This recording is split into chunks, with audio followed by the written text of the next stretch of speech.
कर्म का मतलब कोई भाग्य में लिखा हुआ नहीं। हम कई बार कहते हैं कि हमारे भाग्य में लिखा हुआ होगा तो मिलेगा हमारे भाग्य में, तो ऐसा भाग्य में किसी ने कहीं नहीं लिखा है। यदि भगवान भाग्य लिखने बैठते तो सबका अच्छा अच्छा ही लिखते।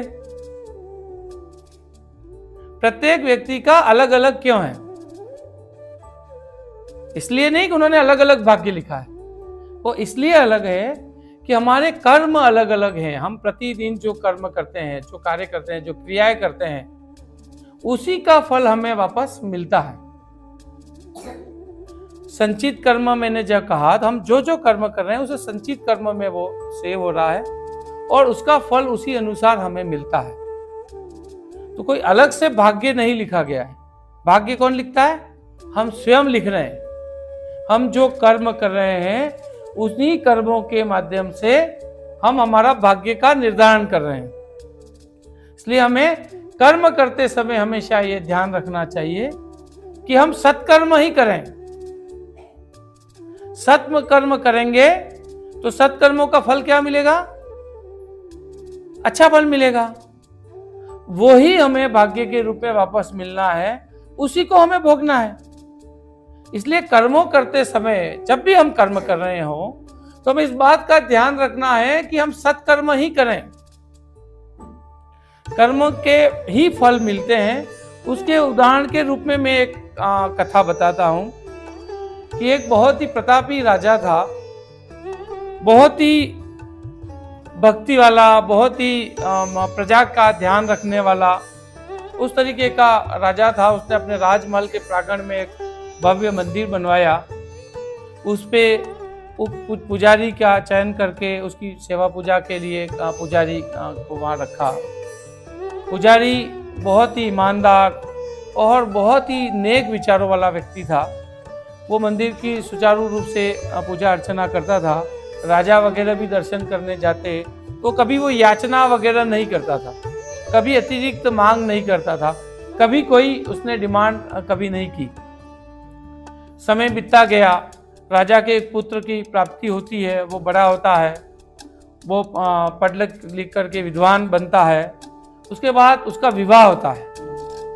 विवाह करके नई दुल्हन को लेकर के वो राजमहल में आते हैं और पहली रात को राजकुमार और उसकी पत्नी अपने महल में शयन कर रहे होते हैं। राजकुमार जब सो जाता है तो उनकी पत्नी को नींद नहीं आती है, तो इधर उधर घूमती है, तो देखती है कि वहाँ पास में ही एक स्टैंड पे जो एक तलवार हीरे मोती जो है जड़े हुए, बहुत ही सुंदर कीमती तलवार थी।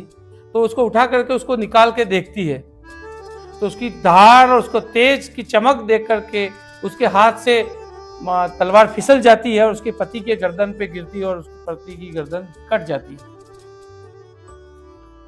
वो बड़ी चिंतित होती है। उसके मन में कई प्रकार के भाव आते हैं कि अब मैं क्या करूं, ये मेरे से गलती से हो गया, अब लोग आएंगे मैं क्या जवाब दूंगी, मेरे परिवार का अपयश होगा, ये सारे सोचते हुए सुबह हो जाती है। और सुबह भोर में वो पंडित जो है मंदिर से कुएं पे आकर के स्नान करके वापस जब मंदिर की तरफ जाता है तो उसके दिमाग में बात सूझती है और वो राजकुमारी जो है बहुत चिल्लाती है, बहुत रोती है। तो लोग इकट्ठे हो जाते हैं, तो बताती है कि कोई आया था और मेरे पति की हत्या करके चला गया। तो सब पूछते हैं कि वो कौन था, किसने हत्या की। तो कौन था मुझे तो नहीं पता, लेकिन उस मंदिर में वो गया है। तो राजा और सैनिक जाकर के मंदिर पहुंचते हैं तो देखा कि वो मंदिर में पुजारी पूजा कर रहा था। तो उसको पकड़ लिया जाता है, राज दरबार में लाया जाता है और उसको पूछा जाता है कि भाई तेने क्यों हत्या की राजकुमार। वो कहता है कि राजन, मैंने राजकुमार की हत्या नहीं की है, मुझे तो पता ही नहीं है कि राजकुमार का शयन कक्ष कौन सा है, वो कहाँ सोते हैं। मैं तो मंदिर कुएं पे गया, नहाया और मंदिर में चला गया। उसकी बात नहीं सुनी जाती है। राजकुमारी ने कही उसी बात को माना जाएगा। और लेकिन राजा के मन में ये बात थी कि मैं विगत 20-25 साल से इस पुजारी को जानता हूं और ये बहुत ही ईमानदार व्यक्ति है, ये इस तरीके का कार्य नहीं कर सकता। लेकिन आज इस पे ये आरोप आया ही है तो सजा तो मुझे देनी पड़ेगी। तो वो राजा उसको इतनी सजा देते हैं कि तेने मेरे पुत्र को जिस हाथ से तलवार से काटा उसी हाथ को काट दिया जाए। तो उस पुजारी के हाथ को काट दिया जाता है। पुजारी सोचता है कि ये राजा तो अधर्मी है, न्यायप्रिय नहीं है और उसने न्याय नहीं किया, इसलिए वो वहां से राज्य छोड़ करके चला जाता है। राज्य छोड़ करके जब चला जाता है तो दूसरे राज्य में जाता है, तो एक प्रकांड ज्योतिष के बारे में उसे पता चलता है कि वो भविष्य की और पूर्व जन्म की और सारी बातों का ज्ञाता है और वो सब चीजें बताता है। तो उसके मन में ये बहुत पीड़ा थी कि मैंने राजकुमार की हत्या नहीं की, उसके बाद भी मेरा हाथ काट दिया गया, तो मुझे पता करना है। तो वो ज्योतिषी के घर पहुंचता है। तो ज्योतिषी के घर पे ज्योतिषी कहीं गया हुआ था, नहीं तो उसकी पत्नी थी, और वो कई प्रकार की नाना प्रकार की अनर्गल बातें उस ज्योतिषी के बारे में कहती है और बहुत ही बुरा भला कहती है।